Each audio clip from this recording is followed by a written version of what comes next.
అక్క, రేవంత్ అన్న ఎంత మంచిగా చేసిండు చూడు. మన కోసం స్వయం సహాయక గ్రూపులన్నిటితో సోలార్ పవర్ ప్లాంట్ పెట్టిస్తుండు. అవునే చెల్లమ్మ, జిల్లాల వారీగా భూసేకరణ చేస్తుర్రట.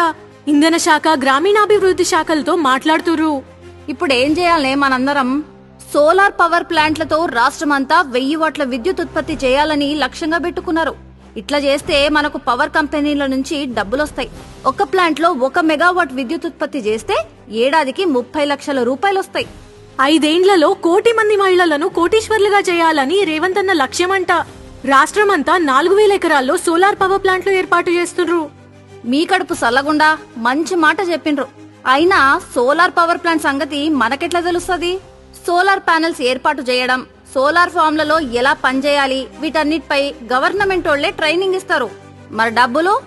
ఇవన్నీ గవర్నమెంటే చూసుకుంటాది. 90% రేవంత్ అన్నే చూస్తున్నాడు. బ్యాంకులు లోన్లిస్తాయి, భూమి గవర్నమెంట్ ఇస్తది. 10% మాత్రమే స్వయం సహాయక సంఘాలు పెట్టుకోవాలి.